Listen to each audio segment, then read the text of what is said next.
அனைவருக்கும் இனிய வணக்கம். காலத்தின் சுவடுகளை தன் கருவிக்குள் சிறைப்பிடித்து வரலாற்றை வருங்காலத்திற்கு தரும் ஒரு மகத்தான கலைஞரை பற்றி பேச போகிறோம். அவர்தான் ஆளுமை திரு ஆர் சீனிவாசன் அவர்கள். ஒளிக்கும் நிழலுக்கும் இடையே ஒளிந்திருக்கும் உண்மைகளை தேடுபவர் இவர். வெறும் படங்களை எடுப்பவர் அல்ல, ஒரு கணத்தின் உணர்ச்சியை உறைய வைப்பவர். தமிழகத்தின் தொன்மையான சிற்பங்கள், அழிந்து வரும் நாட்டுப்புற கலைகள் என மண்ணின் அடையாளங்களை இவரது நிழற்பட கருவி இன்று ஆவணப்படுத்தி வைத்திருக்கிறது. நிழற்பட கலைஞராக மட்டுமின்றி ஒரு சிறந்த ஆவணப்பட இயக்குநராகவும் இவர் முத்திரை பதித்துள்ளார். எழுத்தாளர் சுந்தர ராமசாமி அவர்களின் வாழ்விலை பதிவு செய்த சில குறிப்புகள், நதிநீர் சிக்கல்கள் குறித்த சமூக பதிவுகள் என இவரது கேமரா எப்போதுமே மக்கள் பக்கமே திரும்பி இருக்கிறது. இவரது கலைப்பணியில் மிக முக்கியமானது இவர் கையாளும் கருப்பு வெள்ளை நுட்பம்.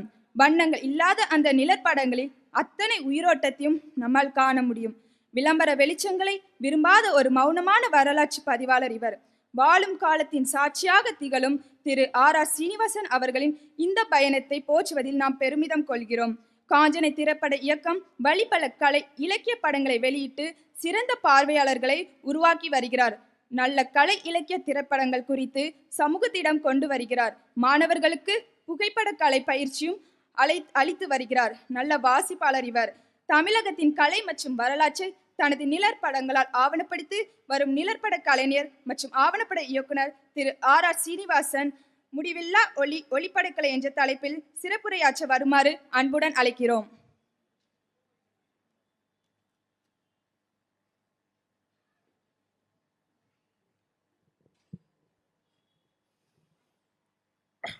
அனைவருக்கும் வணக்கம். இந்த பொருணை புத்தக காட்சியில் என்னை பேச அழைத்ததற்கு மிக்க நன்றி. இந்த புத்தக காட்சி பாலங்கோட்டையிலிருந்து நெல்லை நகர டவுனுக்கு வந்தது எனக்கு கூடுதல் மகிழ்ச்சி. ஏனென்றால் இது இன்னும் இங்கே இருக்கக்கூடிய மக்களுக்கு மிக அவசியமாக தேவைப்படுகிற ஒரு புதிய விஷயங்களாக இருக்கிறது.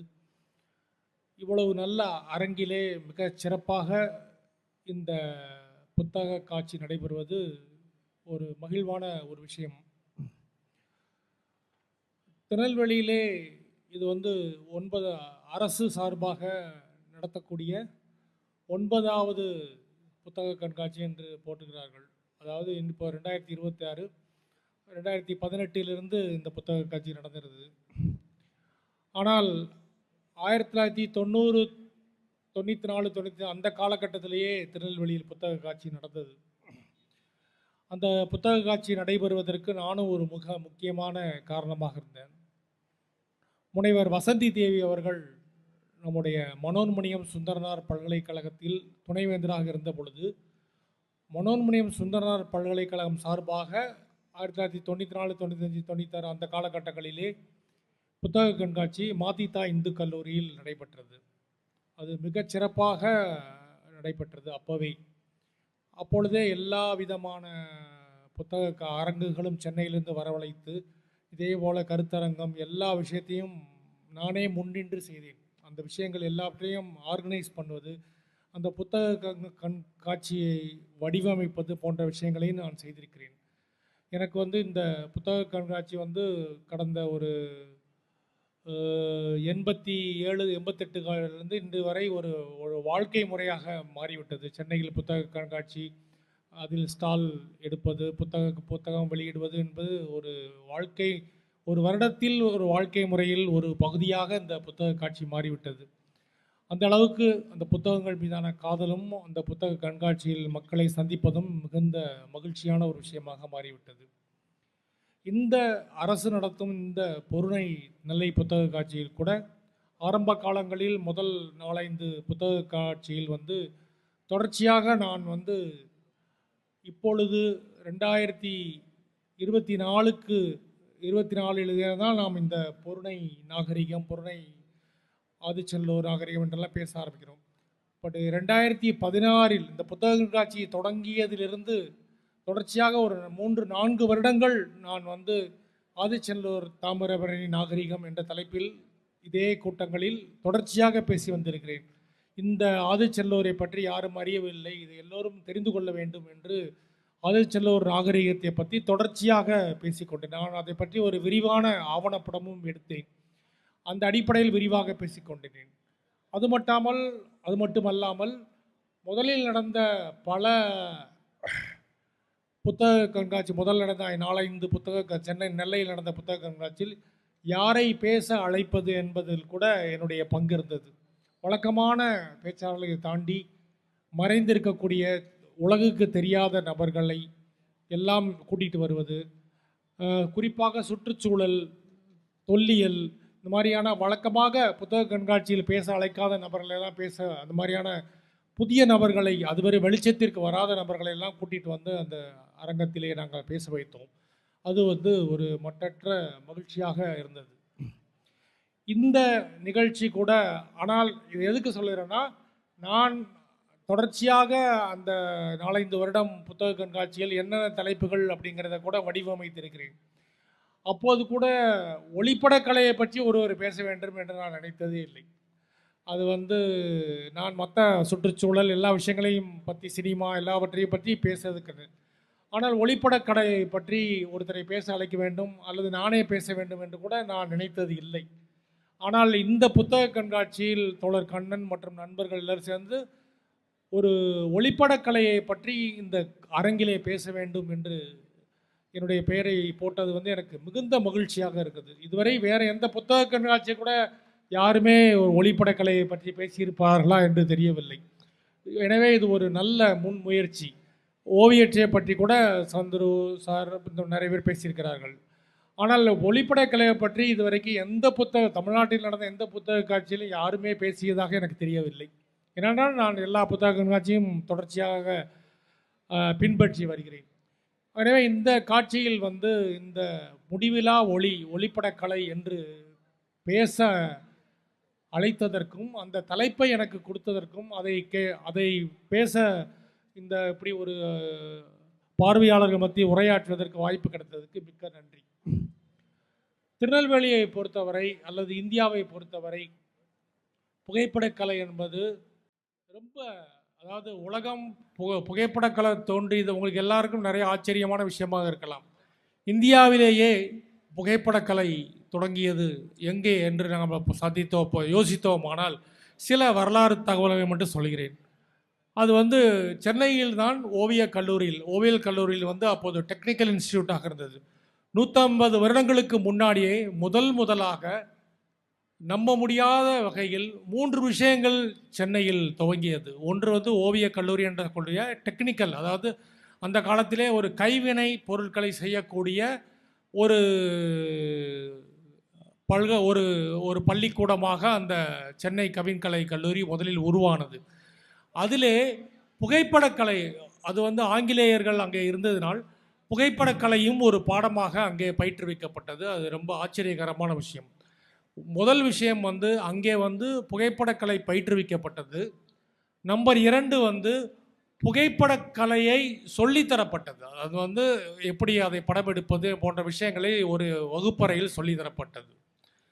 2வது அந்த கல்வி நிறுவனத்தில் படிக்காதவர்கள், வெளியே சென்னையில் இருக்கக்கூடியவர்கள் எல்லோரும் சேர்ந்து அங்கு படிப்பதற்கான வசதி வாய்ப்புகளும் ஏற்படுத்தப்பட்டது. அதாவது ஒரு மெட்ராஸ் ஃபோட்டோகிராஃபி அசோசியேஷன் என்று சொல்லக்கூடிய அசோசியேஷன் முதலாக அங்கு தொடங்கப்பட்டது.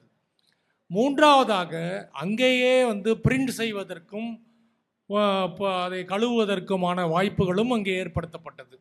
இதை தாண்டி ஆச்சரியகரமான விஷயம் என்னவென்றால், தொடர்ச்சியாக புகைப்பட கண்காட்சி நடைபெற்று அது மக்களிடத்திலே காட்சிக்கு வைக்கப்பட்டு தொடர்ச்சியாக மக்கள் அந்த புகைப்படங்களை பற்றி பேசுவது, விவாதிப்பது, இது எல்லாமே 150 வருடங்களுக்கு 850களிலேயே 170 வருடங்களுக்கு முன்னாடியே சென்னையில் தொடங்கிவிட்டது. அது ஆச்சரியம். அதாவது இந்தியாவில் எங்குமே இல்லாத போது சென்னையிலேயே அது முதலாக தொடங்கியது. அது ஒரு மிகுந்த ஆச்சரியம். அதையும் தாண்டி இன்னொரு ஆச்சரியமான விஷயம் என்னவென்றால், அந்த புகைப்படக்கலையை, இந்த புகைப்படக்கலை ஒளிப்படக்கலை என்று 2 வார்த்தைகளை நான் பயன்படுத்துகிறேன். அந்த 2 வார்த்தையும் ரொம்ப கவனமாக பயன்படுத்துகிறேன். புகைப்படக்கலை என்றால் 2மே ஃபோட்டோகிராஃபி தான். ஆனால் புகைப்படக்கலை என்பது வந்து ஒரு காலத்தில் நீங்கள் டெவலப் பண்ணி அந்த என்லார்ஜர் வழியாக அது புகையாக படிந்து அந்த பிரிண்ட் செய்யப்படுது. அதனால அது புகைப்படக்கலை என்று அழைக்கப்பட்டது. அந்த நெகட்டிவ்ல வந்து அது புகையாக படியுது. இன்றைக்கி எல்லாம் டிஜிட்டலாக மாறிடுச்சு. எல்லாமே வந்து மெமரி கார்டு, சிப்பு அந்த மாதிரியான டிஜிட்டல் புகைப்படக்கலை, அனலாக்லேருந்து டிஜிட்டல். அப்போ analog photography and digital photography என்று இரு ஃபோட்டோகிராஃபி வந்துவிட்டது. இந்த இரு புகைப்படக்கலையை, அனலாகை தான் நான் புகைப்படக்கலை என்று அழைக்கிறேன், டிஜிட்டல் ஃபோட்டோகிராஃபியை ஒளிப்படக்கலை என்று அழைக்கிறேன். இன்றைக்கி ஒளிப்படம் ரெண்டுக்கும் பொருந்தும், ஆனாலும் கூட அதை வேறுபடுத்தி காட்டுவதற்காக அது. அப்பொழுது அந்த சென்னையில் இருக்கக்கூடிய அந்த பள்ளியில் மிக முக்கியமான ஒரு விஷயம் நடந்தது. அது என்ன விஷயம் என்றால், அங்கே இருக்கக்கூடிய மிகச்சிறந்த ஆங்கிலேயர்களாக ஆசிரியர்களாக இருந்த புகைப்பட கலைஞர்கள் வந்து என்ன பண்ணாங்கன்னா, மாணவர்களை அழைத்து கொண்டு, அந்த காலத்தில் கிளாஸ் நெகட்டிவ்ஸ் சொல்லக்கூடிய ஒரு, நீங்கள் எல்லோரும் பார்த்துருப்பீங்க, ஃபீல்டு கேமரான்னு சொல்லக்கூடிய ஒரு தலையில் துணியை போட்டு அப்படி எடுப்பாங்க ஃபோட்டோ, அந்த சினிமாலெலாம் வரும். அந்த கேமராவில் வந்து கிளாஸ் நெகட்டிவ்ஸ் சொல்லக்கூடிய ஒரு நெகட்டிவ் வந்து ஃபிலிமாக இருக்குது, இப்போ பிளாஸ்டிக் ஷீட் மாதிரி இருக்குது, அது கிளாஸில் இருக்கும். அந்த கிளாஸில் வந்து புகைப்படத்தை எடுத்திருக்கிறாங்க. அதில் ரொம்ப முக்கியமான விஷயம் என்னென்னா, அந்த ஆசிரியர்கள் வந்து, புகைப்பட ஆசிரியர்கள் வந்து மாணவர்களை அழைத்து கொண்டு தமிழகம் முழுவதும் சென்று புகைப்படம் எடுத்திருக்கிறார்கள். ஊட்டி இந்த மாதிரியான விஷயங்கள் எல்லாத்தையும் புகைப்படம் எடுத்திருக்கிறாங்க. அந்த புகைப்படங்கள் எல்லாமே வந்து சென்னையில் அந்த பள்ளியில் வந்து இன்னும் இருக்கிறது. அது பார்வைக்கு இருக்கிறது. அது ஸ்கேன் செய்யப்பட்டு டிஜிட்டலாகவும் இருக்கிறது. நம்ப முடியாத அதிசயமாக 1850லிருந்து 1870 வரை தமிழ்நாடு எப்படி இருந்தது, மகாபலிபுரம் எப்படி இருந்தது, பழங்குடி மக்கள் எப்படி வாழ்ந்தார்கள், சென்னையில் எப்படி இருந்தது, அந்த கல்லூரி எப்படி இருந்தது, சென்னையை சுற்றி உள்ள பகுதிகள் எப்படி இருந்தது, மிக விரிவான ஒரு ஆவணமாக அந்த புகைப்படங்கள் இன்னும் நம் கண்முன்னே இருக்கிறது. நம்ப முடியாத அதிசயமாக அந்த புகைப்படங்களை பார்த்தால் அது ஒரு அதிசயத்தக்க ஆவணமாக அந்த புகைப்படங்கள் இருக்குது. 170 150 வருடங்களுக்கு முன்னாடி சென்னையில் மக்கள் எப்படி வாழ்ந்தார்கள் என்பது மிக தெளிவாக அது வந்து பதியப்பட்டுள்ளது. இது எதற்காக இந்த வரலாற்றை நான் உங்களுக்கு சொல்கிறேன் என்றால், அதை தாண்டி வந்து தென்னிந்தியாவை வந்து நிறைய புகைப்பட கலைஞர்கள் வெளிநாடுகளிலிருந்து வந்து படம் பிடித்திருக்கிறார்கள் 1870. அதிலே குறிப்பாக லினேயஸ் ட்ரேப் என்ப ஒரு புகைப்பட கலைஞர் தான் முதலாக சென்னைக்கு வந்து புகைப்படம் எடுத்து, அவர் வந்து இந்தியா முழுக்க பயணப்பட்டு புகைப்படம் எடுத்தார். ஒரு 4 வருடங்களுக்கு முன்னால் அவருடைய புகைப்பட கண்காட்சி தாய்லாந்தில் நடைபெற்றது. அந்த தாய்லாந்தில் அவருடைய புகைப்பட கண்காட்சி, அவர் உலகம் முழுக்க சுற்றி எடுத்த புகைப்படத்தை எடுத்த புகைப்படங்களை அவர் வெளியிட்ட போது, அந்த எக்ஸிபிஷனுக்கென்று கேட்டலாக் எல்லாம் ப்ரிப்பேர் பண்ணும்போது தான் அந்த செய்திகள்லாம் வெளியே வந்தன. அப்பொழுது தான் கண்டுபிடிச்சேன், அவர் வந்து கேப்டன் லினேயஸ் ட்ரேப் என்பவர் வந்து, உங்களுக்கு எல்லாருக்கும் தெரியும், அந்த காலத்தில் அரசு அதிகாரிகளாக இருந்தவர்கள் எல்லா வேலையும் செய்திருக்கிறார்கள். குறிப்பாக ஆங்கிலேய மிலிட்ரியில் இருக்கக்கூடிய கேப்டன்கள் வந்து தொல்லியல் வேலை செய்திருக்கிறார்கள், காயின்களை கலெக்ட் பண்ணியிருக்கிறார்கள், ஃபோட்டோகிராஃபியில் ஈடுபட்டிருக்காங்க, ஆந்த்ரோபாலஜிஸ்டாக இருந்திருக்காங்க, இந்த மாதிரி எல்லா வேலையும் இருந்திருப்பாங்க. ஆந்த்ரோபாலஜியில் இன்றைக்கி இருக்கிற ஆந்த்ரோபாலஜியில் அன்னைக்கு வந்து ஒரு இனங்களை பற்றி, இவங்க எந்த இனம், என்ன இனம்லாம் இங்கே வந்திருக்கு படிப்பது, அந்த விதமான ஆர்வம் வந்து அந்த காலத்திலே இருந்தது. அது வந்து ரொம்ப ஒரு முக்கியமான விஷயமாக இருந்தது அந்த காலத்திலே. அதை தாண்டி வந்து அவர் வந்து அதில் ரொம்ப நான் கண்டுபிடிச்ச விஷயம் என்னென்னா, அந்த கேப்டன் ரிலேயஸ் ட்ரேப் அப்படிங்கிறவர் வந்து என்னெல்லாம் பண்ணினார் அப்படின்னு நான் தேடி அப்படி அலைஞ்சா பார்த்தா அவர் வந்து திருநெல்வேலி வரைக்கும் வந்திருக்காரு, நம்ம கோவில் வரைக்கும் வந்து 1850களிலேயே நம்மளுடைய நெல்லையப்பர் கோயில், கழுகுமலை எல்லா விஷயங்களையும் புகைப்படம் எடுத்திருக்கிறார். இதில் அந்த புகைப்படங்கள் எல்லாம் அந்த பழைய காலத்து 1850லிருந்து 1890 வரை இருந்த புகைப்படங்களை எல்லாம் பார்க்கும் பொழுது ரொம்ப வித்தியாசமாகவும் ஆச்சரியமாக இருக்கும். அதில் ரொம்ப முக்கியமான விஷயம் என்னென்னா, அதில் ஒரு முக்கியமாக இப்போ நம்ம புகைப்படம் எடுப்பதற்கும் அப்போ எடுப்பதற்கும் ஒரு வித்தியாசம் இருந்தது. அப்போ வந்து இப்போ நம்மளுக்கு ஷட்டர் ஸ்பீடுன்னு ஒன்று இருக்குது. அந்த ஷட்டர் ஸ்பீடு வந்து வேகமாக திறந்து மூடுது, இந்த மாதிரி எல்லாம் இருக்குது. அந்த காலகட்டத்தில் அந்த ஃபீல்டு கேமரான்னு சொல்லக்கூடிய பெரிய ஃபீல்டு கேமராவில் ஒரு லென்ஸ் இருக்கும், அதுக்கு பின்னாடி வந்து ஒரு நெகட்டிவ், அந்த ஸ்கேன் பண்ணுறது நெகட்டிவ்க்கான இது இருக்கும், முன்னாடி வந்து ஒரு மூடி இருக்கும். அந்த மூடியை வந்து துணி போட்டுட்டு அந்த கேமராமேன் வந்து தன்னோட தலையில் துணியை போட்டு அது ஃபுல்லாக இருட்டாக்கிட்டு அந்த மூடியை வந்து திறந்து மூடுவார் கையால். அதாவது அது வந்து ஒரு செகண்ட்லேருந்து 20 செகண்ட் வரைக்கும் கூட அவர் வச்சுப்பார். அவர் அங்கே இருக்கிற வெளிச்சத்தை பொறுத்து அவருக்கு நிறைய அனுபவங்கள் இருக்கிறதுனால இப்போ வந்து கேமராவே செய்யுது. அப்பர்ச்சரை வந்து திறந்து மூடுது, எவ்வளோ எங்கே எவ்வளோ வெளிச்சம் இருக்குதோ அது நம்ம அந்த அப்பர்ச்சருங்கிறது கூட நம்ம கண்ணில் இருந்து தான் உருவாக்கப்பட்டது. நம்ம கண்ணு எவ்வளோ வேகமாக வெளிச்சது, இப்போ நான் இங்கே இருக்கிறேன், எனக்கு நேராக அந்த கண்ணில் இந்த லைட் அடிக்குது, அப்போ என்னுடைய அப்பர்ச்சர் வந்து சுருங்கிக்கும். நான் அப்படியே இறங்கி நடந்து போனால் அங்கே இருட்டாக இருக்குது, அப்போ என்னோடய அப்பர்ச்சர் வந்து விரிஞ்சிடும். நம்ம கண்ணுக்குள்ளே இருக்கிறது வந்து ஒரு ஆட்டோ அப்பர்ச்சர். அதே மாதிரி அப்பர்ச்சர் வந்து இன்றைக்கி எல்லா கேமராலையும் வந்துருச்சு, ஆட்டோ அப்பர்ச்சர் வந்துருச்சு, நீங்கள் மேனுவலாகவும் அட்ஜஸ்ட் பண்ணலாம். ஆனால் அந்த ஃபீல்டு கேமராவில் வந்து அவர் கையால் அந்த லென்ஸ் கேப்பை வந்து திறந்து இப்படி மூடுவார். அந்த மூடுறது வந்து எவ்வளவு நேரம், அதாவது ஷட்டர் வந்து எவ்வளவு நேரம் அப்படிங்கிறது அவர் வந்து அங்கே இருக்கிற வெளிச்சத்தை கால்குலேட் பண்ணி பண்ணுவார். அப்போ என்ன ஒரு முக்கியமான விஷயம்னா, அந்த அப்போ இருக்கிற ஃபோட்டோகிராஃபிக்கும் இப்போ இருக்கிற ஃபோட்டோகிராஃபிக்கு என்ன வித்தியாசம் அப்படின்னா, அவர் திறந்து மூடும்போது எதிரால் உட்கார்ந்துருக்கிறவங்க கொஞ்சம் அசைஞ்சா கூட அந்த ஃபோட்டோவில் சரியாக வரமாட்டாங்க. அப்போ வந்து யாருமே அசையாமல் உட்காருங்க அப்படி சொல்லிட்டு தான் அவர் ஃபோட்டோ எடுப்பார். அப்போ எல்லாரும் அந்த அசைவாக விரைப்பா அப்படி நிற்கிறது வந்து எல்லா ஃபோட்டோலையும் பதிஞ்சிருக்கு. இன்றைக்கி நம்ம காலகாலமாக அந்த விரைப்புத்தன்மையோட எல்லோரும் உட்காந்துருப்பாங்க. ஏன்னா கொஞ்சம் அசைஞ்சா கூட அந்த அந்த ஷட்டர் ஸ்பீடு வந்து மாறிடும், அந்த ஃபோட்டோவில் அது வராது. ஸோ அப்போ வந்து அது மாறாமல் இருக்கிறதுக்காக அந்த ஒரு விஷயத்தை வந்து அவர் செஞ்சுருக்காங்க. இப்படி வந்து ஒரு பெரும் 1850 2020 வரைக்கும் ஒரு தொடர்ச்சியான புகைப்பட வரலாறு வந்து நமக்கு இருக்குது. அது பல ஊர்களில் பல வெவ்வேறு நபர்களில் இருக்குது, அது ஸ்டூடியோஸில் இருக்குது. ஃபோட்டோகிராஃபிங்கிறது எல்லா விதமான அனுபவம், ஃபோட்டோகிராஃபிங்கிறது ஸ்டூடியோ அப்படிங்கிறது இருக்குது. அது எல்லாமே ஒரு மகத்தான அனுபவமாக இருக்கும். திருநெல்வேலியை பொறுத்த வரைக்கும் நீங்கள் பார்த்தீங்கன்னா தொடர்ச்சியாக வந்து பல புகைப்பட கலைஞர்கள் வந்து 1910 1910 அந்த கால 1850 1910 1890 இந்த காலகட்டத்தில் நம்ம நெல்லையப்பர் கோயிலில் படம் எடுத்துருக்குறாங்க வாசலை. 1910 கூட ஒரு ஃபோட்டோ இருக்குது, நான் எல்லாத்தையும் சேகரித்து வச்சுருக்கேன். ஸோ அப்போ இந்த எல்லா புகைப்படங்களுமே வந்து ஒரு பெரிய காலத்தை சொல்லுது. இந்த காலத்தை ரெக்கார்ட் பண்ணுறதுங்கிறது ஒரு சாதாரணமான விஷயம். அது காலம்ங்கிறது வந்து ஒரு நேரம் இல்லை. நான் இப்போ உங்கள்கிட்ட பேசிகிட்டு இருக்கேன், இப்போ நான் வந்து பேசுகிறத ஒரு வீடியோவும் ஃபோட்டோவும் ரெக்கார்ட் பண்ணுது அப்படின்னா அது வந்து இந்த காலத்தை நிறுத்துவது என்பது வந்து ஒரு சாதாரணமான விஷயம் அல்ல.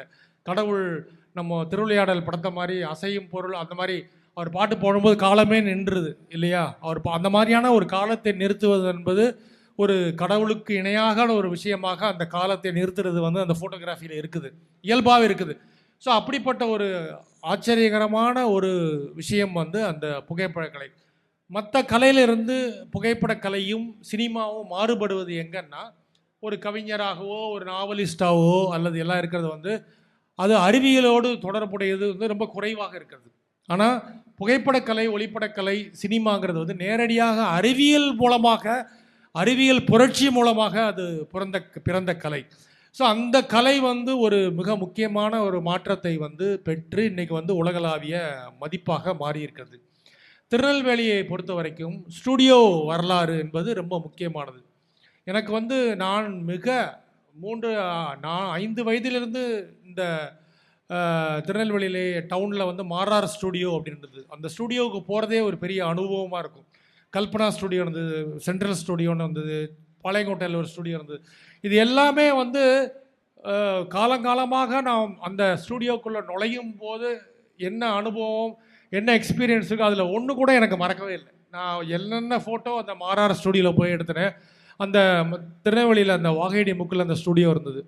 அது ஒரு மகத்தான ஒரு அனுபவமாக, அது நீங்கள் உள்ளே போகும்போதே வந்து ஒரு விதவிதமான சோஃபாக்கள் போட்டிருக்கோம். அதுக்கப்புறம் நீங்கள் ஒரு இருட்டு அறைக்கு போவீங்க, உங்களுக்கு ஒரு தனியாக ஒரு மேக்கப் ரூம் இருக்கும், அங்கே நிறையா ட்ரெஸ் இருக்கும். இது எல்லாமே வந்து ஒரு மறக்க முடியாத ஒரு அனுபவமாக திருநெல்வேலியில் பல ஸ்டூடியோஸ் இருந்தது. இதில் அதை தாண்டி வந்து இது எல்லாமே ஒரு ஸ்டூடியோ கலை, ஒரு மக்களை போட்டுக்கிறது. ஆனால் ஒரு காலகட்டத்துக்கு பிறகு இந்த ஸ்டூடியோ கலாச்சாரம் என்பது, ஸ்டூடியோ பண்பாடு என்பது மெல்ல மாறிவிட்டது. இன்றைக்கி ஸ்டூடியோங்களில் போய் படம் எடுக்கிறதுங்கிறது ரொம்ப குறைவான இதாக இருக்குது.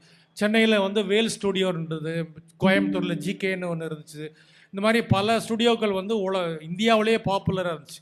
இது எல்லாமே வந்து நிறையா போர்ட்ரைட் என்று சொல்லக்கூடிய குடும்ப புகைப்படங்களை எடுத்திருக்குது. காலங்காலமாக வந்து நாம் கண்ணீர் மல்க அந்த புகைப்படங்களை இன்றும் பார்த்து கொண்டிருக்கிறோம். அப்படி ஒரு அனுபவங்களை வந்து அந்த புகைப்படங்கள் நமக்கு தந்திருக்கிறது.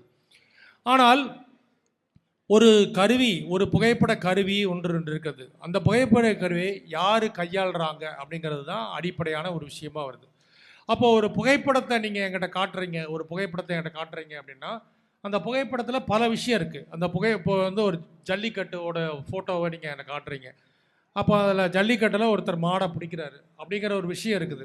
ஆனால் உண்மையிலேயே அந்த ஃபோட்டோவில் என்ன இருக்குன்னா, ஜல்லிக்கட்டை வந்து அந்த ஃபோட்டோகிராஃபர் எப்படிலாம் நேசிக்கிறாரு, அதை எப்படி அவர் பெர்சீவ் பண்ணியிருக்கிறார் அப்படிங்கிறது இருக்குது.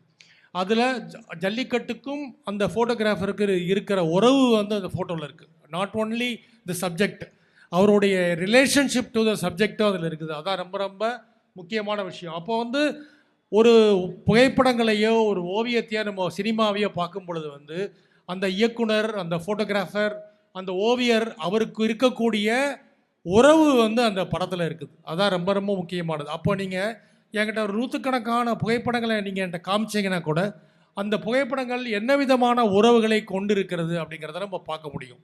இது எதுக்காக சொல்கிறேன் அப்படின்னா, அந்த புகைப்பட கலைஞர் வந்து ஒரு கேமராவுக்கு பின்னாடி இருக்கிற புகைப்படத்தில் வெறும் மனிதன் மட்டும் இல்லை, அவருக்கு ஒரு இதயம் இருக்குது, அவர் ஒரு கண்ணீர் இருக்குது, அவருக்கு ஒரு உணர்வு இருக்குது. இது எல்லாம் கலந்து தான் அந்த புகைப்படங்களாக அது வெளிவருது. அப்போது ஒரு போர்ட்ரைட் ஃபோட்டோ என்று சொல்லக்கூடிய ஸ்டுடியோ ஃபோட்டோவில் வந்து வழக்கமான ஒரு உணர்வுகளை படம் பிடிப்பதை தாண்டி நிறைய விஷயங்கள் வெளியே இருக்குங்கிறத நான் சொல்ல விரும்புகிறேன். நீங்கள் ஒரு நாதஸ்வர கலைஞர் எடுத்துக்கோங்க. நாதஸ்வர கலைஞர் எடுத்துக்கிட்டிங்கன்னா, கோயிலில் நாதஸ்வரம் சாமி வரும்போது வாசிக்கிறவங்க இருக்காங்க, ஒரு துக்க வீட்டில் வாசிக்கிறவங்க, இப்படி பல நாதஸ்வரம், பலவிதமான நாதஸ்வரத்தை வாசிக்கக்கூடிய இருக்காங்க. ஆனால் டிஎன் ராஜரத்ன பிள்ளை நாதஸ்வரம் வாசித்தார்னா அந்த அவர் வந்தாலே எல்லோரும் எந்திரிச்சு நிற்கணும், அப்படி ஒரு விஷயத்தை அவர் உருவாக்கி வச்சுருந்தார். அவரும் அதே நாதஸ்வரத்தை தான் வாசித்தார். இதில் இன்னும் ரொம்ப ஆச்சரியமான விஷயம் என்னென்னா, நிறைய நாதஸ்வர கலைஞர்கள் பார்த்திங்கன்னா, அவங்க தனக்குன்னு ஒரு நாதஸ்வரம் வச்சுருப்பாங்க, தனக்குன்னு ஒரு சீவாளி வச்சுருப்பாங்க. அந்த வாசிக்கிற முன்னாடி இருக்கிறது சீவாளி, அதை யார்கிட்டையும் கொடுக்க மாட்டாங்க. அந்த நாதஸ்வரத்தையும் யார்கிட்டையும் கொடுக்க மாட்டாங்க. ஏன்னா அந்த நாதஸ்வரத்துக்கு அவங்க ட்ரெயின் ஆகிருப்பாங்க. அவர் வந்து அந்த நாதஸ்வரத்தை வந்து வாசிப்பாங்க, அதை யாருக்கிட்டையும் கொடுக்க மாட்டாங்க. ஆனால் டிஎன் ராஜரத்னம் பொறுத்த வரைக்கும் பார்த்திங்கன்னா, அவருக்கு நாதஸ்வரமே முக்கியம் இல்லை. அவர் எங்கே போனாலும் அங்கே கோயிலில் ஒன்று இருந்தால் கூட அதை அப்படி எடுத்து வாசிப்பார். வாசித்தார்னா வந்து அது பயங்கரமாக இருக்கும். அப்போது ஒரு சாதாரண நாதஸ்வரம் வந்து யார் அதை பயன்படுத்துகிறார்? இப்போ அவர் வந்தார்னா, நீங்கள் இந்த தில்லானா மோகனாம்பாள் படம் பார்த்துருப்பீங்க. ஒரு நாதஸ்வர கலைஞர் ஒரு சின்ன சத்தாங்கொட்டை கூட அவர் வாசிக்க மாட்டார். அது எல்லாமே டிஎன் ராஜரத்னத்தை அடிப்படையாக கொண்டு, டிஎன் ராஜரத்னம், காரைக்குறிச்சி அருணாசலம், இவங்களெல்லாம் காரைக்குறிச்சி அருணாசலம் நம்ம ஊருக்கார். ஸோ இதெல்லாம் அடிப்படையாக கொண்டு தான் அந்த கேரக்டர்ஸ்லாம் உருவாக்கப்பட்டது. அது ஒரு சாதாரண விஷயம் இல்லை, பலவிதமான சாதனைகளை வந்து அவர் பண்ணியிருக்கிறார். இந்த மாதிரி யாரையும் பற்றியும் கவலைப்படக்கூடாது. இன்னும் கூட சொல்லுவாங்க, நான் சமீபத்தில் ஒரு 4-5 சுப்பு ஆறுமுகம் வில்லிசை நம்ம ஊருக்காரர், அவர் இறந்து போவதற்கு முன்னாடி வந்து அவரை சந்தித்து ஒரு நீண்ட பேட்டி எடுத்தேன். அந்த பேட்டியில் வந்து அவர் டிஎன் ராஜரத்னத்தை பற்றி பேசினார். அந்த காலத்தில் அகாடமியில், மியூசிக் அகாடமியில் எங்கேயோ உட்காந்து அவர் முன் வரிசையில் உட்காந்துருக்கிறாரு. அப்போ வந்து முன்னாடி வந்து மேடையில் வந்து எம்எஸ் சுப்புலட்சுமி வந்து அவங்க பாடிட்டு இருப்பாங்க. எம்எஸ் சுப்புலட்சுமி எவ்வளோ பெரிய பாடகர் அப்படின்னு உங்களுக்கு தெரியும். இந்த உலகமே பார்த்து யுனெஸ்கோவில் போய் அங்கீகாரம் கட்டுறாங்க. ஆனால் இவர் அவரை விட பெரிய ஆள். அவர் வந்து முன்னாடி பாடிருப்போம். அந்த அம்மா ஏதோ ஒரு சின்ன தப்பு பண்ணியிருக்காங்க பாட்டில். இவர் அப்படியே என்னம்மா பாடுற அப்படின்னு மேடையில் சொல்லியிருக்காரு. முன்னாடி உட்காந்துட்டே சொல்லியிருக்காரு, என்னம்மா பாடுறீங்க அப்படி சொல்லியிருக்காரு. அந்த அளவுக்கு யாருக்கும் பயப்படாத ஒரு கலை. அந்த கலை வந்து அந்த நாதஸ்வரத்தின் மூலமாக வந்தது. அப்போ எல்லாரும் எந்திரிச்சு நிற்கணும். இந்தியா சுதந்திரம் பெற்ற போது டெல்லியிலே டிஎன் ராஜரத்னம் தான் போய் நாதஸ்வரம் வாசித்தார். அப்போது அந்த நாதஸ்வரத்தினுடைய கலைக்கு முக்கிய காரகர்த்தம் நாதஸ்வரம் இல்லை, அதை வாசிக்க பின்னாடி இருந்த ராஜரத்ன பிள்ளை. அதே மாதிரி தான் நீங்கள் 1 லட்ச ரூபாய் கேமராவை பயன்படுத்துகிறீங்களா, 2000 ரூபாய் கேமராவை பயன்படுத்துகிறீங்கிறத முக்கியம் இல்லை, யார் அந்த கேமராவை பயன்படுத்துகிறாங்க. இதே மாதிரியான இன்னொரு நபர் தான் பிஸ்மில்லா கான். முப்படை தளபதிகளும் இருந்த ஒரு மீட்டிங்கில் வந்து அவர் வாசித்துட்டு இருக்காரு. பிஸ்மில்லா கான் ஷனாய் வாசித்துட்டு இருக்காரு, பாரத ரத்னா அவர். முன்னாடி நின்று முப்படை தலைவர்கள் உட்கார்ந்துருக்காங்க. அவர் வந்து முன்னாடி இருக்கிறவங்க பேசிட்டே இருந்திருக்காங்க. நீங்கள் பேசியிருக்கீங்களே எந்திரிச்சிட்டு போவான்னு சொல்லி என் பாதியிலே எந்திரிச்சு போயிட்டார். அவர் எதை பற்றியும் கவலைப்படலை. அங்கே பிரசிடெண்ட் உட்கார்ந்ததாலும் சரி, பிரைம் மினிஸ்டர் உட்கார்ந்தாலும் சரி. ஸோ இந்த மாதிரியான ஆளுமைகள் எல்லாம் நம்மளுடைய ஆளுமைகளாக நாதஸ்வரத்திலே நம்ம ஊரில் வந்து நம்ம இந்தியாவில் இருந்திருக்கிறாங்க.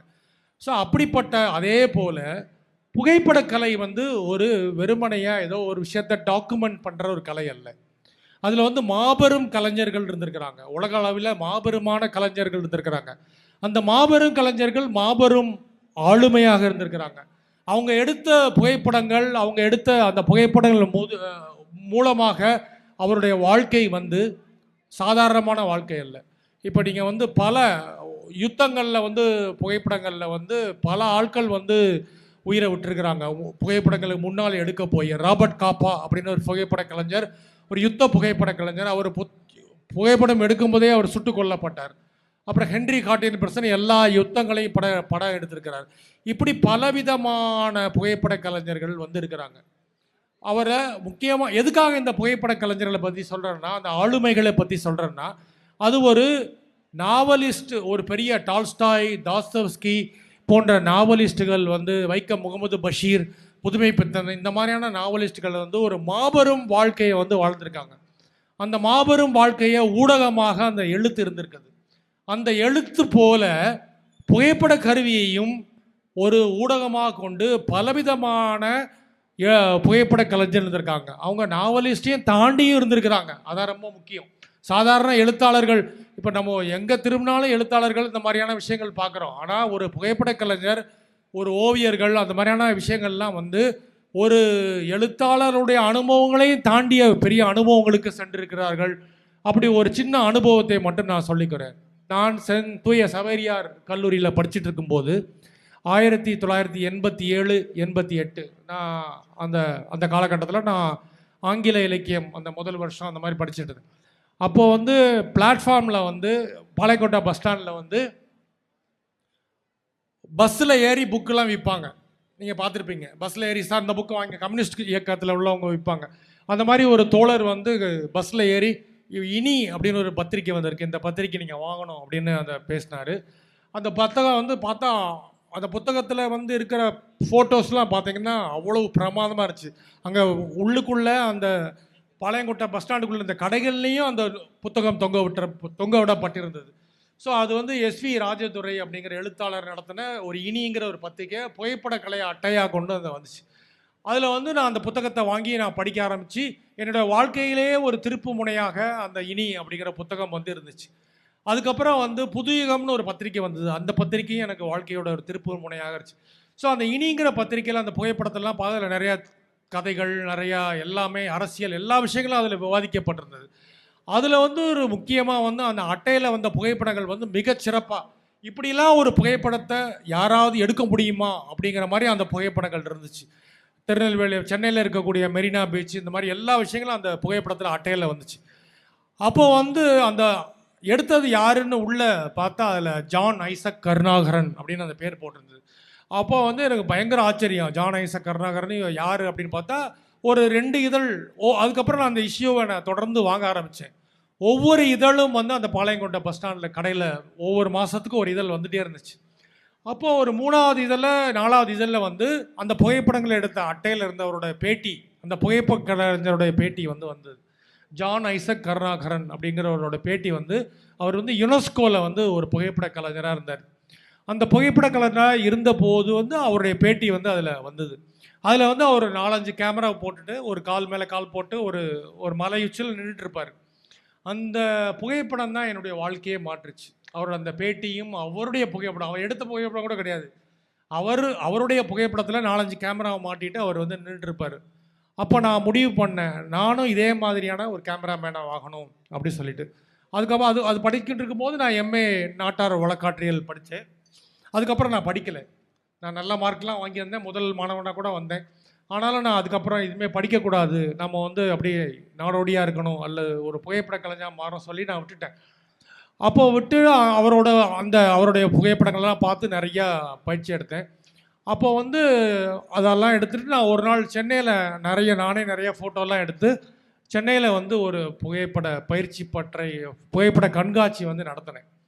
அந்த கண்காட்சி நடத்தும் போது வந்து அந்த புகைப்படங்கள்லாம் பார்த்துட்டு தியோடர் பாஸ்கரன் ஒரு புகைப்பட விமர்சகர், எழுத்தாளர், சூழலியாளர், தொல்லியலாளர், சுற்றுச்சூழல்வாதி, அவர் வந்து அந்த புகைப்படங்கள்லாம் பார்த்துட்டு உங்கள் ஃபோட்டோலாம் ரொம்ப நல்லா இருக்குது, நீங்கள் எப்படி இதெல்லாம் எடுக்க ஆரம்பிச்சிங்க, உங்களுக்கு இன்ஸ்பிரேஷன் யார் அப்படின்னு கேட்டார். நான் சொன்னேன் இந்த மாதிரி ஜான் ஐசக்னு ஒரு ஃபோட்டோகிராஃபர் இருக்கார், அவர் தான் நான் அந்த இனின்னு ஒரு பத்திரிக்கையில் பார்த்து அவரோட இன்ஸ்பிரேஷனில் தான் நான் நிறைய ஃபோட்டோலாம் எடுக்க ஆரம்பித்தேன் அப்படின்னு சொன்னேன். அப்படியா அப்படின்னு சொல்லி கேட்டுக்கிட்டார். அப்புறம் ரொம்ப நாள் கழித்து நான் சென்னையில் சுற்றிட்டு இருக்கும்போது அவர் வந்து ஒரு நாள் ஃபோன் பண்ணார். நீங்கள் வாங்க எங்கள் வீட்டுக்கு அப்படி சொன்னார். உடனே நான் அவர் வீட்டுக்கு நான் போனேன். வீட்டுக்கு போன உடனே அவர் வந்து உங்களுக்கு ஜான் ஐசக் கருணாகரனை பார்க்கறதுக்கு ஆர்வமாக இருக்கா அப்படின்னு கேட்டார். ஆமாம் சார், அவர் தான் என்னுடைய குரு, அவரை பார்க்குறதுக்கு ஆர்வமாக இருக்குன்னு சொன்ன உடனே அவர் பக்கத்து ரூமில் வந்து ஜான் ஐசக் வந்தார். ரொம்ப ஆச்சரியகரமான ஒரு விஷயமா இருந்துச்சு. அவர் நியூயார்க்கில் யுனெஸ்கோவில் இருக்கார். அவர் வந்து தியோடர் பாஸ்கரோட மனைவியோட தம்பி, அவருடைய மச்சான். அவர் வந்து எனக்கு அவரை அறிமுகப்படுத்தி வச்சார். அப்போ அவரோடு பல நாட்கள் பேசி அப்புறம் அவரோட ஃப்ரெண்ட் ஆகி அப்புறம் அவரை நாங்கள் திருநெல்வேலிக்கு கூட்டிகிட்டு வந்து திருநெல்வேலியில் பேச வச்சு திருநெல்வேலியிலேயே அவர் 2 நாள் இருந்து அவருக்கு எல்லா அனுபவங்களையும் திருநெல்வேலி எல்லாம் அவர் ஃபோட்டோ எடுத்துருக்கிறாரு. அப்புறம் திரும்ப அவரை நியூயார்க்குக்கு நாங்கள் அனுப்பி வச்சோம். அப்போ அவர் பல விதமான அனுபவங்களை வந்து அவர் வந்து ஷேர் பண்ணார். அந்த அனுபவங்களை தான் இப்போ நான் உங்கள்கிட்ட சொல்ல போகிறேன். அப்போ எதுக்காக இந்த அனுபவத்தை சொல்கிறேன்னா, புதுமைப்பித்தன் எந்த மாதிரியான வாழ்க்கையை வாழ்ந்தார்னு தெரியும், தாஸ்தேவ்ஸ்கி எந்த மாதிரியான வாழ்க்கையை வாழ்ந்தார்னு தெரியும். தாஸ்தேவ்ஸ்கி வந்து ஒரு பெரிய எல்லாரும் கொல்லப்படுகிற சிறையில் இருக்கும்போது எல்லாரும் கொல்லப்படும்போது வரிசையாக நிப்பாட்டிட்டு எல்லாரையும் சுட்டுட்டே வந்தாங்க. இவரை சுட வரும்போது நிறுத்திட்டாங்க, அதிலிருந்து தப்பிச்சவர். அப்படின்னா அவரோட வாழ்க்கை எவ்வளவு ஒரு கட்டத்துக்கு போயிட்டு வந்துருப்பார் பாருங்க. அவருக்கு முன்னாடி இருக்கிறவர் வந்து தன்னை சுட போகிறாங்கிற நினைப்புலையே இவருக்கு அடுத்தால இருக்க ஒரு முடியெலாம் நரைச்சிருச்சான். அந்த ஒரு அவ்வளவு பயங்கரமான காலகட்டத்துக்கெல்லாம் போயிட்டு வந்திருக்கிறார். அதே போல் ஜான் ஐசக் வந்து தன்னுடைய வரலாற்றை வந்து என்கிட்ட சொன்னார். அந்த வரலாற்றை உங்ககிட்ட நான் சொல்ல விரும்புகிறேன். ஏன்னா அது வந்து ஒரு கவிஞருக்கு, ஒரு எழுத்தாளர், இதையெல்லாம் தாண்டிய அனுபவமாக அவர் வந்து இருந்தது. அவர் வந்து சென்னையில் எம்சிசியில் அவர் படிச்சிருக்கிறாரு. படிச்சுட்டு நான் சென்னை ஓவியக் கல்லூரியில் அவர் ஓவியம் படிச்சிருக்கிறாரு. நான் சொன்ன ஏற்கனவே எழும்பூர் இருக்க ஓவியக் கல்லூரியில். அப்புறம் அவர் வந்து நல்லா கிட்டார் வாசிக்கிறவர். அதுக்கப்புறம் ஏர்போர்ட்டு அங்கங்கன்னு கிட்டார் வாசிட்டு ரோட்லலாம் அப்படி கிட்டார் வாசிட்டு ஏதோ பாடிட்டு இருந்திருக்கிறாரு. அதுக்கப்புறம் ஒரு குறிப்பிட்ட நாளில் வந்து ஏர்போர்ட்டில் வந்து ஏதோ டிக்கெட்டு வாங்கியிருக்கிறாரு. அதை ஏதோ ஒரு லாட்ரி மாதிரி விழுந்திருக்குது. விழுந்த உடனே அது வந்து பார்த்தா அது நியூயார்க்குக்கு டிக்கெட் கிடச்சிருக்கு அவருக்கு. அந்த இதில் உடனே அவர் அந்த டிக்கெட்டோட நியூயார்க்குக்கு போயிட்டார். நியூயார்க்கு போய் அங்கே எல்லா வேலையும் பார்த்துட்டு இருந்திருக்கிறாரு, எல்லா விஷயங்களையும் செஞ்சுட்டு இருந்திருக்கிறாரு. அப்போ வந்து அவங்க அண்ணன் வந்து அவருக்கு ஏதாவது வேலை வாங்கி கொடுக்கணும்னு சொல்லி ஒரு வேலை வாங்கி கொடுத்துருக்காரு. அது யுனெஸ்கோவில் இருக்கக்கூடிய ஒரு ஒளிப்பட ஃபோட்டோ எடுக்கிற ஒரு பிரிவில் வந்து அந்த நெகட்டிவ்ஸ்லாம் கழுவுற வேலையை வாங்கி கொடுத்துருக்காரு. அப்போ வந்து அதுக்கு முன்னாடி ஒரு கேமரா எடுத்திருக்காரு, சின்ன சின்ன ஃபோட்டோஸ்லாம் எடுத்திருக்காரு. அப்போ அவர் கழுவுற வேலையை பார்த்துட்டே வந்து ஃபோட்டோவும் எடுத்துகிட்டு இருந்திருக்காரு. அங்கே அப்போ வந்து ஒரு போட்டி நடந்திருக்குது. அந்த போட்டியில் வந்து அவர் அந்த கேமரா வச்சு ஒரு புகைப்படம் எடுத்திருக்கிறாரு. அதுக்கு வந்து முதல் பரிசு கிடச்சிருக்குது. யாருன்னு பார்த்தா யுனெஸ்கோ தான் போட்டி நடத்துது. தன்னுடைய அலுவலகத்தில் சாதாரணமாக ஃபோட்டோவை கழுவுற ஒரு ஆளே முதல் பரிசு வாங்கியிருக்காருன்னு அவங்களுக்கு ரொம்ப ஆச்சரியம். உடனே அவர் வந்து அந்த புகைப்பட பிரிவிலேயே புகைப்பட கலைஞராக சேர்த்து கொள்ளப்பட்டார். அதற்கு பிறகு அவர் படிப்படியாக வளர்ந்து யுனெஸ்கோவுக்கே இயக்குனராக புகைப்பட பிரிவுக்கு தலைவராக மாறிட்டார். இந்த யுனெஸ்கோவை பற்றி உங்களுக்கு தெரியும். அது வந்து ஒரு யுத்த காலத்தில் எல்லா நாடுகளுக்கும் அது போகும். அங்கே இருக்கிற ஒரு டீமும் போவாங்க, ஒரு ஃபோட்டோகிராஃபரும் கூட போவார். அப்படி ஒரு ஃபோட்டோகிராஃபர் போகக்கூடிய ஒரு பாதையில் வந்து அவர் இருந்திருக்கு. ஒரு ஃபோட்டோகிராஃபராக அவர் வந்து உலகம் முழுக்க இருக்கக்கூடிய யுத்தங்களை படம் எடுக்கிற ஒரு புகைப்பட கலைஞராக இருந்திருக்கிறார். அது ரொம்ப முக்கியமான ஒரு விஷயம். எங்கெல்லாம் வார் நடக்குதோ அந்த வாரில் வந்து ஒரு பீஸ் காலத்தில் நீங்கள் பார்த்துருப்பீங்க, எங்கே வார் நடந்தாலும் யுனெஸ்கோட கார் போகும், அதில் கொடி இருக்கும். அந்த கொடியை பார்த்தா யாரும் சுடக்கூடாது, எதுவும் செய்யக்கூடாது. இவங்க போய் மெடிக்கல் அசிஸ்டண்ட்டு, பேச்சுவார்த்தை எல்லாம் நடத்துவாங்க. அந்த யுனெஸ்கோ வண்டியவே சுட்டு நிறைய பேர் செத்தவங்களும் நிறைய பேர் இருக்காங்க. ஸோ அந்த மாதிரி ஒரு பயண குழுவில் வந்து இவர் இருக்கிறார். அப்போ அந்த உலகம் முழுக்க எல்லா குவைத் வார், போஸ்னியா வார், இந்த கடாஃபியோட வார், எல்லா யுத்தங்களையும் படம் எடுக்கக்கூடிய ஒரு புகைப்பட கலைஞராக இருந்திருக்கிறார். அதில் வந்து அவருக்கு பயங்கரமான அனுபவங்களாக இருந்திருக்கு. அதில் ஒரு 2-3 அனுபவங்களை சொன்னார். ஒரு அனுபவம் என்னென்னா, ஒரு குறிப்பிட்ட ட்ரைபல் கம்யூனிட்டி, பாஸ்னியாவில் ஒரு குறிப்பிட்ட ட்ரைபல் கம்யூனிட்டியில் படம் எடுத்திருக்கிறாரு. உங்களுக்கு தெரியும், பாஸ்னியாவில் வந்து 2 இனக்குழுக்கள் வந்து பயங்கரமாக மோதிக்கிட்டாங்க அப்படின்னு தெரியும். அந்த இனக்குழுக்கள் 2 பேருமே ஒரே நாட்டை சார்ந்தவங்க தான், ஆனால் 2 பேரும் பயங்கரம் மோதிட்டாங்க. அந்த மோதினவங்க வந்து வெறுமனே துப்பாக்கிலாம் இல்லாமல் பெரிய பெரிய வாள்களை வச்சு சண்டை போட்டு ஒருத்தர் நூற்றுக்கணக்கில் வெட்டி கொண்டிருந்தாங்க. அந்த மாதிரியான ஒரு வாரில் போய் இவர் புகைப்படம் எடுத்து கொண்டிருக்கிறாரு. அப்போ வந்து இவர் ஒவ்வொரு தெருவாக போயிட்டுருக்காரு. போயிட்டுருக்கும்போது பார்த்தீங்கன்னா, ஒரு தெருவில் அப்படி திரும்புகிறாரு. ஒரு பொண்ணு வந்து வெட்டி கொல்லப்பட்டு கிடக்கிறா. அவளுடைய குழந்தை வந்து அப்போ தான் பிறந்திருக்குது. அந்த தொப்புள் கொடி கூட அறுக்கப்படலை. அந்த பொண்ணு நிர்வாணமாக இருக்கிறா. ஆனால் அந்த பொண்ணு இறந்து போயிட்டா. அந்த குழந்தை மட்டும் அழுதுட்டு இருக்குது. இப்படி ஒரு காட்சி இருக்குது. இது வந்து நீங்கள் எல்லாரும் நினைக்கலாம், அல்லது மற்ற கலைஞர்கள் எல்லாரும் நினைக்கலாம், இதை புகைப்படம் எடுத்தால் ஒரு பயங்கரமான புகைப்படம், இது வந்து உலக அளவில் மிக முக்கியமான புகைப்படமாக வந்திருக்கிறோம். ஆனால் அவர் அந்த புகைப்படத்தை எடுக்கலை. உடனே தன்னோட கோட்டை கழட்டி அந்த பொண்ணோட மேலே போட்டு அதை எல்லாத்தையும் மறைச்சி அதை சரி பண்ணிட்டார். கூட இருந்த புகைப்பட கலைஞர்கள் மற்றவங்களும், என்னங்க இப்படி பண்ணிட்டீங்க, ஏன் ஃபோட்டோ எடுக்காம விட்டீங்க அப்படி இப்படின்னு திட்டுறாங்க. அப்போ அவர் சொல்கிறாரு, இந்த போஸ்னியாவில் இருக்கக்கூடிய இந்த ட்ரைபல் மத்தியில் நான் வேலை செஞ்சுருக்கிறேன். அவங்க வந்து அந்த பெண்கள் வந்து தன்னை நிர்வாணமாக பார்க்குறத விரும்பாத ஒரு சமூகம். இதை நீங்கள் புகைப்படம் எடுத்தோன்னே அந்த பண்பாட்டுக்கே அது எதிரானதாக இருக்கும் அப்படி சொல்கிறாரு. அப்போ வந்து ஒரு புகைப்பட கலைஞர் அப்படிங்கிறவர் வந்து ஒரு சாதாரண ஆள் மட்டும் இல்லாமல் ஒரு பண்பாட்டை தெரிந்து கொண்டு புகைப்படம் எடுக்கக்கூடிய நபராக இருக்க வேண்டுங்கிறத இந்த இதில் நமக்கு கிடைக்கக்கூடிய செய்தி. அதே போல் இன்னொரு செய்தி என்னென்னா, அவர் பல ரெஃப்யூஜி, இப்போ நீங்கள் யுத்தத்துக்கு, நான் வந்து நேபாள், இலங்கை இந்த 2 இடத்துக்கும் போயிருக்கிறேன். 2 இடத்துலையும் ரொம்ப மிக முக்கியமான யுத்த காலத்தில் நேபாளில் கம்யூனிஸ்ட் எழுச்சி வர்றதுக்கு அந்த காலகட்டத்தில் அந்த நேபாளில் இருக்க மாவோயிஸ்ட் தலைவர்கள் கூடயே நான் போய் ட்ராவல் பண்ணியிருக்கிறேன் நேபாளுக்கு. அதே போல் இலங்கையிலையும் அந்த முக்கியமான காலகட்டத்தில் அந்த வார் நடக்கிற காலகட்டங்களில் நான் போயிருக்கிறேன். அங்கே வந்து பார்த்திங்கன்னா, அந்த யுத்தம் நடக்கிற காலகட்டத்தில் ரொம்ப முக்கியமானது என்னென்னா அகதிகள் முகாம். அந்த அகதிகள் முகாமில் யார் எந்த நாட்டில் இருப்பாங்கன்னே தெரியாது. அப்படி உலகம் முழுக்க அகதிகள் முகாமில், எல்லா நாடுகளிலையும் அகதிகள் முகாமுக்கு அவர் எல்லா நாட்டிலையும் அகதிகள் முகாமை அங்கே இருக்கிற குழந்தைங்க, குறிப்பாக அவர் ஒரு குழந்தைகள் புகைப்பட கலைஞர். யுனெஸ்கோவில் வந்து குழந்தைகளுக்குன்னு ஒரு பிரிவு இருக்குது. அந்த புகைப்படம் நிறைய குழந்தைகளை புகைப்படம் எடுத்திருக்கிறார். அப்படிப்பட்ட ஒரு குழந்தைய ஏதோ ஒரு சம்பந்தம் இல்லாத, இரு துருவங்களில் சம்பந்தம் இல்லாமல் ஒரு நாட்டில் ஒரு குழந்தைய புகைப்படம் எடுத்து அதை வந்து போஸ்டராக போட்டிருக்காங்க. யுனெஸ்கோ வந்து யுத்தங்களுக்கு எதிரான போஸ்டராக அதை போட்டிருக்காங்க. அது இன்னொரு சம்பந்தம் இல்லாத ஒரு நாட்டில் வந்து அந்த போஸ்டர் ஒட்டப்பட்டிருக்கு. அந்த குழந்தையோடைய பெற்றோர்கள் வந்து அந்த அகதி முகாமில் இருக்காங்க. அவங்க தன்னுடைய குழந்தைய போஸ்டரில் பார்த்து அப்படியே கண்கலங்கி அதை ரிப்போர்ட் பண்ணி அந்த குழந்தைய அவங்கக்கிட்ட சேர்த்துருக்காங்க. ஸோ இந்த மாதிரியான காரியங்கள்லாம் நடந்திருக்கு. இது எல்லாவற்றையும் தாண்டி அந்த பாஸ்னியாவில் வந்து அவருக்கு ஒரு மிக முக்கியமான ஒரு விஷயம் நடந்தது. அதுதான் உங்கள்கிட்ட நான் சொல்ல விரும்புகிறேன். அவர் தொடர்ந்து புகைப்படங்களை எடுத்துக்கொண்டே இருக்கிறார்.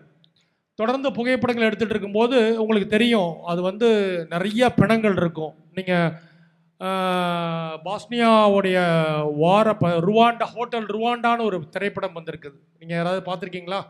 ஹோட்டல் ருவாண்டான்னு ஒரு படம் வந்திருக்குது. அந்த ருவாண்டாவில் ஒரு காட்சி வரும். இவர் பாஸ்னியாவில் எடுத்தது போல் ருவாண்டாலையும் வேலை பார்த்துருக்காரு. அந்த ருவாண்டாவோடைய நாட்டில் வந்து கடுமையான இனப்படுகொலை நடந்துச்சு. அது சில பேர் வந்து சொல்கிறாங்க, இந்த ருவாண்டா பாஸ்னியாவில் நடந்த இனப்படுகொலையெல்லாம் வந்து ஹிட்லர் காலத்தில் நடந்த இனப்படுகொலையோடய அதிகமான படுகொலை நடந்திருக்குது. அவ்வளவு மக்கள் கொல்லப்பட்டிருக்கிறாங்க. அந்த ருவாண்டாவில் வந்து ஒரு காட்சி வரும். ஒரு ஜீப்பில் அந்த கதாநாயகன் எல்லாம் ட்ராவல் பண்ணிகிட்டே இருப்பாங்க. திடீர்னு பார்த்தா ஜீப் ரொம்ப ஆடும் இருட்டில். உடனே ஜீப்பை நிப்பாட்டி பார்த்தா நூற்றுக்கணக்கான பிணங்கள் இருக்கும். அந்த பிணங்களுக்கு மேலே ஜீப் வந்துட்டு இருக்கும். அவ்வளவு பயங்கரமான காட்சியெலாம் அந்த படத்தில் இருக்குது. ஆனால் அது அவ்வளவு உண்மை. அந்த அனுபவத்தை வந்து ருவாண்டாவில் வந்து ஜான் ஐசக் வந்து சந்திக்கிறார். அவர் சந்திக்கும் போது அப்போ என்ன நடக்குதுன்னா, ஒரு குறிப்பிட்ட விஷயத்தை வந்து பார்க்குறாரு. பார்த்து இந்த பிணங்கள், இறப்புகள், கொலை, ரத்தம் இதெல்லாம் ஃபோட்டோ எடுத்துகிட்டே இருக்கிறாரு. அவருக்கு தலைக்குள்ள அதெல்லாம் ஏறிட்டே இருக்குது. உங்களுக்கு அதை எப்படி நான் விளக்குவதுன்னு தெரியல. இப்போ வந்து நான் வந்து ஒரு டெட் பாடி இருக்குது. அந்த டெட் பாடியை 4-5 பேர் போகிறோம். நான் வந்து ஒரு ஃபோட்டோகிராஃபர். என் கூட நீங்கள் கேமரா இல்லாமல் வர்றீங்க. நீங்கள் எல்லாரும் அந்த டெட் பாடியை பார்க்குறீங்க. அதை பார்த்து கண் கலங்குறீங்க. ஆனால் அந்த டெட் பாடியை ஃபோட்டோ எடுக்க வேண்டிய வேலை எனக்கு இருக்குன்னு வச்சுக்கோங்க. நான் அந்த பாடியை தொடர்ந்து ஃபோட்டோ எடுத்துட்டேன்னா அந்த அந்த இமேஜ் வந்து எனக்குள்ள ஏற்படுத்துகிற தாக்கம் இருக்குல்ல, பயங்கரமாக இருக்கும். அது வந்து நான் அது வந்து ரொம்ப பயங்கரம். நீங்கள் நேரடியாக பார்க்குறதுக்கும் அதை ஃபோட்டோ வழியாக ஃபோட்டோ எடுத்து எடுத்து என்னுடைய அந்த அந்த காட்சி வந்து என்னுடைய மனசுக்குள்ளே ஏற்படுத்துகிற தாக்கம் வந்து ரொம்ப பயங்கரமாக இருக்கும். அந்த இமேஜ் ஏற்படுத்தக்கூடிய தாக்கம், அந்த படிமம் ஏற்படுத்தக்கூடிய தாக்கம் வந்து ரொம்ப இருக்கும். அதே போல் அவர் வந்து அந்த மக்கள் கூட்டம் கூட்டமாக லட்சக்கணக்கில் கொல்லப்பட்டாங்க ருவாண்டாவில், இனப்படுகொலை நடந்தப்போ. அதை எல்லாத்தையும் ஃபோட்டோ எடுத்துகிட்டே இருக்காரு. ஃபோட்டோ எடுக்க எடுக்க அவர் மனசில் வந்து பயங்கரமாக மனநிலை வந்து தாக்கப்படுதே இருக்குது. ஒரு கட்டத்தில் வந்து அப்படியே ஆகி நர்வஸ் பிரேக் டவுன் வந்து அப்படியே அந்த கேமராவோட அவர் கீழே விழுந்துடுறாரு. எல்லாரும் சுற்றி ஓடி வந்து பார்க்குறாங்க. அவருக்கு நினைவே இல்லை. அவர் யாருன்னே அவருக்கு தெரியல. அந்த மாதிரி அவர் நினைவு இழந்துட்டார். உடனே அவர் ஒரு தனி யுனெஸ்கோ வந்து அவரை தனி ஒரு விமானத்தில் வந்து திரும்ப நியூயார்க் கொண்டு வந்தாங்க. நியூயார்க் கொண்டு வந்து ஒரு 3 மாதத்துக்கு மேலே அவர் ஹாஸ்பிட்டலில் இருக்கார். அப்போ கூட அவர் யாருன்னு நினைவே இல்லை.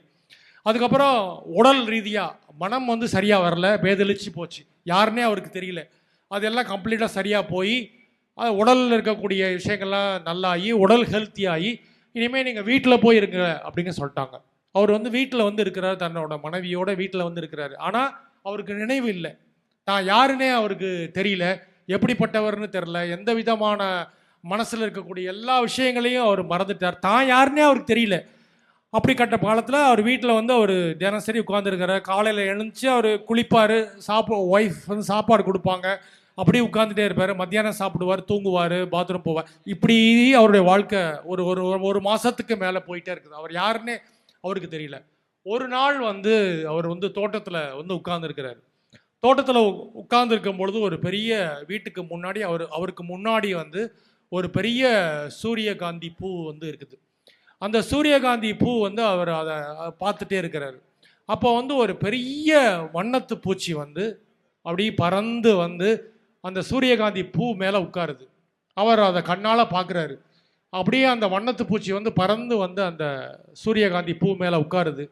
உடனே அவர் அப்படியே எந்திரிச்சு தன்னோட ரூமுக்கு போய் தன்னுடைய கதவை திறந்து அதுலேருந்து கேமராவை எடுத்துகிட்டு வந்து நடந்து வந்து அந்த சூரியகாந்தி பூவையும் அந்த வண்ணத்து பூச்சியும் ஒரு புகைப்படம் எடுக்கிறார். எடுத்த உடனே அவருக்கு நினைவு திரும்பிடுச்சு. இதுதான் உண்மையில் நடந்தது. இது எல்லாத்தையும் அவர் எங்ககிட்ட திருநெல்வேலியில் அவர் இங்கே வந்திருக்கும் போது பகிர்ந்து கொண்டார். அது வந்து எப்படி வந்து ஒரு புகைப்பட கலை வந்து ஒரு மனுஷனை உயிரோடு எனக்கு இந்த மாதிரி நிறைய அனுபவம், என்னுடைய இள வயதில் இந்த மாதிரி நிறைய அனுபவங்கள் இருக்குது. எதுக்காக நான் புகைப்பட கலைஞனாக மாறணும் அப்படின்னு நினச்சேன்னா, என்னுடைய வயசில் நான் சின்ன வயசில் நிறையா மன விஷயங்கள் நிறைய பாதிக்கப்பட்டிருக்கும் போது புகைப்படக்கலையை கற்றுக்கொண்டு நிறையா பயணம் செய்து புகைப்படம் எடுப்பதனால நான் உயிர் பிழைத்தேன். அதான் உண்மை. அப்போ அது ஒரு சாதாரணமான விஷயம் இல்லை. அது வந்து ஒரு கலை அப்படிங்கிறத தாண்டி மாறிடுச்சு.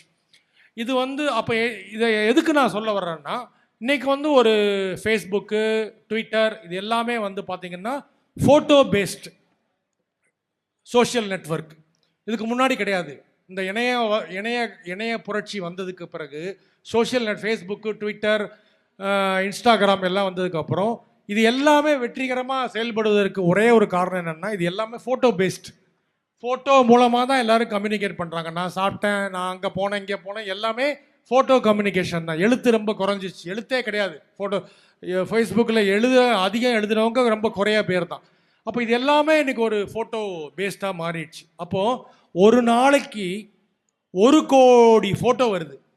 ஃபேஸ்புக்லேயும் சரி, ட்விட்டர்லேயும் சரி, இன்ஸ்டாகிராம்லேயும் சரி. ஆனால் நம்ம மனசை பாதிக்கக்கூடிய ஏதோ வெகு சில புகைப்படங்கள் தான் இருக்குது. ரொம்ப கொஞ்சமான புகைப்படங்கள் தான் இருக்குது. அப்போ எதுக்காக இந்த புகைப்படங்கள் தான் இருக்குது அப்படின்னு சொல்கிறோம்னா, அதை எடுத்தவங்களும் அதை உணர்ந்தவங்களும் வரலாற்றை உணர்ந்தவர்களாக கலை இலக்கியத்தை உணர்ந்தவர்களாக, சினிமாவை உணர்ந்தவர்களாக, ஓவியத்தை உணர்ந்தவர்களாக, இந்த வாழ்க்கையை உணர்ந்தவர்களாக கேமராவுக்கு பின்னாடி ஒரு கண்கள் இருக்கிறதுனால அந்த புகைப்படங்கள் முக்கியம் வருது.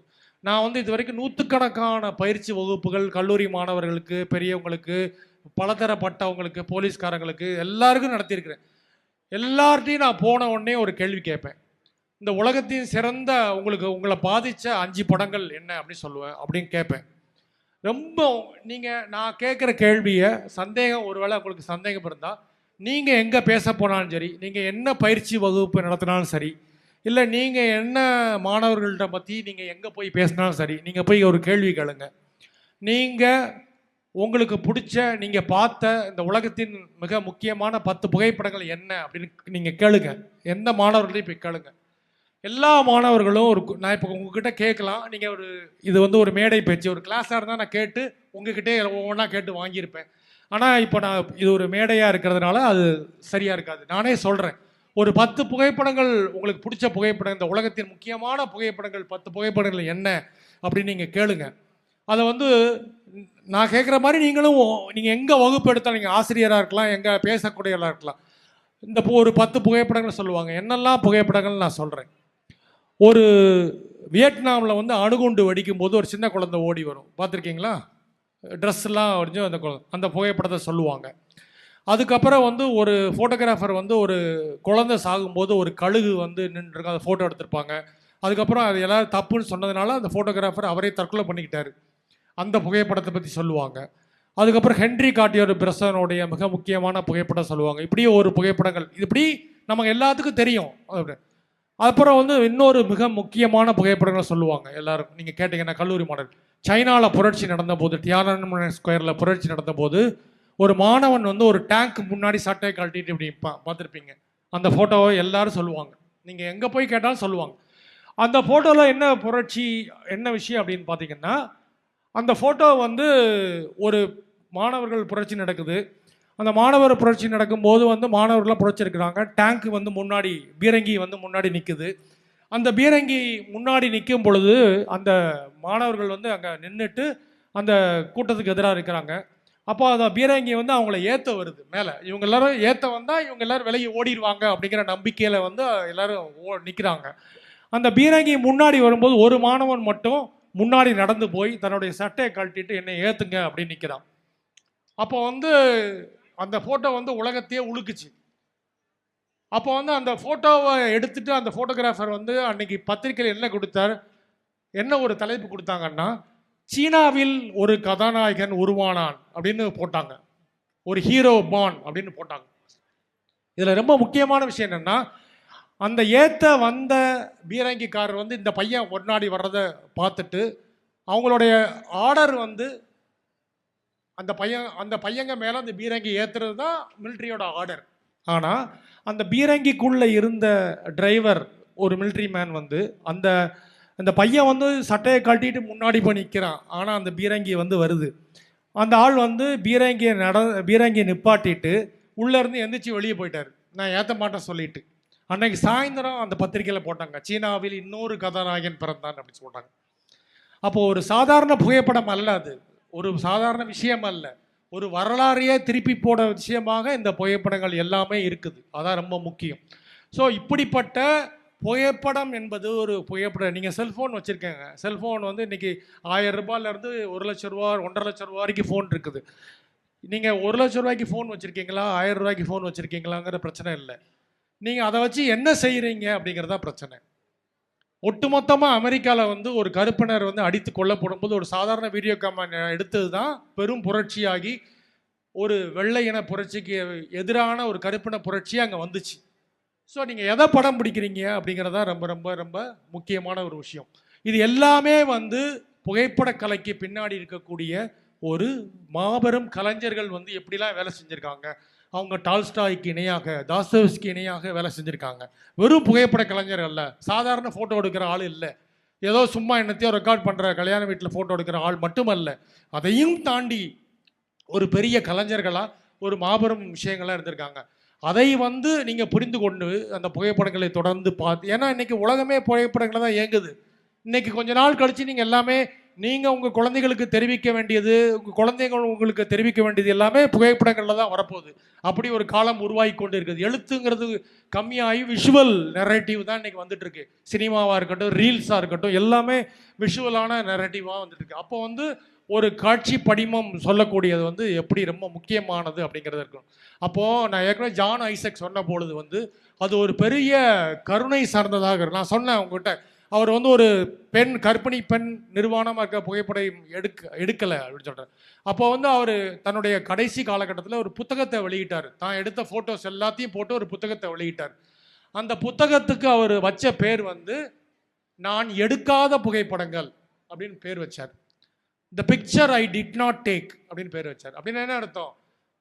நிறைய இடங்கள்ல நான் கேமராவோட போயிருக்கேன், அங்கெல்லாம் நான் ஃபோட்டோ எடுக்கலை அப்படின்னு சொல்லியிருக்கிறார். அப்போ என்ன அர்த்தம்? கருணை வந்து ரொம்ப முக்கியம் அப்படிங்கிறது முக்கியம். அதைத்தான் நான் திரும்ப சொல்ல வர்றேன். ஒரு புகைப்பட கலைஞர் வந்து எந்த மனநிலையோடு எல்லாவற்றையும் செய்கிறார் அப்படின்றது. அதனால தான் இந்த என்னுடைய தலைப்புக்கு வந்து முடிவிலா ஒளி அப்படின்னு பேர் வச்சு. முடிவிலா ஒளி அப்படிங்கிறது வந்து யாருடைய வரி தெரியுமா? வள்ளலாருடைய வரி. கடவுள் யாரு அப்படின்னு அவர்கிட்ட கேட்கும்போது, கடவுள் ஒருத்தர் இல்லைன்னு சொன்னார் வள்ளலார். நீங்கள் நல்லா ஞாபகம் வச்சுக்கோங்க. 6ஆம் திருமுறையிலே கடவுள் இல்லை, சாதி இல்லை, மதம் இல்லை, எல்லா விஷயத்துக்கும் வெளியே அவர் வந்துட்டார். எல்லா விஷயத்துக்கும் வெளியே வந்துட்டார் கம்ப்ளீட்டாக. நீங்கள் 5ஆம் திருமுறை 4ஆம் திருமுறை படிச்சுட்டு கடவுளை பற்றி பேசக்கூடாது. அவர் ஒரு கடைசி காலகட்டத்தில் அவர் கடவுளுக்கு வெளியே வந்துட்டார். அப்போ வந்து கடவுள் யார் கேட்கும்போது, கடவுளுங்கிறது முடிவிலா ஒளி அப்படின்னு அவர் சொன்னார். அதான் ரொம்ப முக்கியமான விஷயம். அந்த முடிவிலா ஒளியை தான் அவர் சொல்றாரு. அதையும் நல்லா விளக்குகிறாரு. ஒளி என்பது இந்த உலகத்தினுடைய மாபெரும் ஒளி, அது எல்லாவற்றையும் உள்ளடக்குது. நாம் எல்லாவற்றுக்கும் அந்த ஒளி தான் முக்கியம் அப்படின்னு அவர் சொல்றாரு. அது வந்து அவர் ஆன்மீக தளத்தில் சொன்னால் கூட, ஒரு புகைப்பட கலைஞனா எனக்கு வந்து அது வேறு ஒரு அர்த்தங்களை, பல பரிமாணங்களை வந்து அது கொடுக்குது ஒளிங்கிறது. ஒளியை சாதாரணமாக நீங்கள் கவனிக்க ஆரம்பிச்சிட்டிங்கனாலே இன்னைக்கு இயற்கையை பற்றி நீங்கள் தெரிஞ்சுக்கலாம். சாதாரண ஜப்பானில் ஒரு வார்த்தை இருக்குது, கொமரோபி அப்படின்னு வார்த்தை.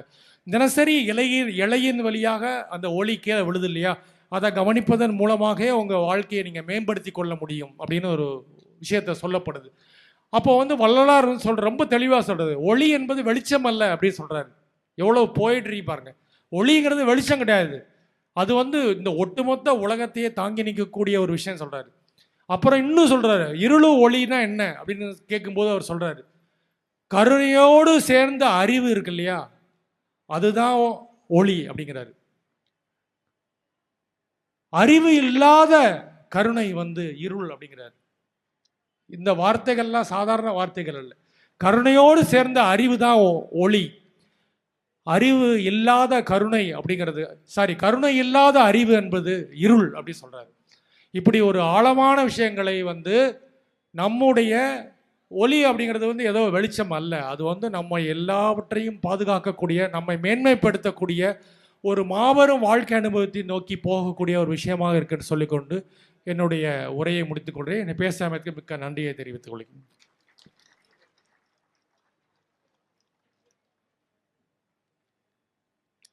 புகைப்பட கண்காட்சிகளில் தனது பங்களிப்பையும் முடிவில்லா ஒளி ஒளிப்படக் கலை என்ற தலைப்பில் ஒளி மற்றும் புகைப்படக் கலையின் வேறுபாட்டையும், புகைப்படக் கலையின் வரலாற்றையும் அதன் பெருமையையும், பல புகைப்பட கலைஞர்களின் வரலாற்றையும் கூறி எங்களை மெய்சிலிர்க்க வைத்த புகைப்பட கலைஞர் R.R. சீனிவாசன் அவர்களுக்கு என் மனமார்ந்த நன்றிகள்.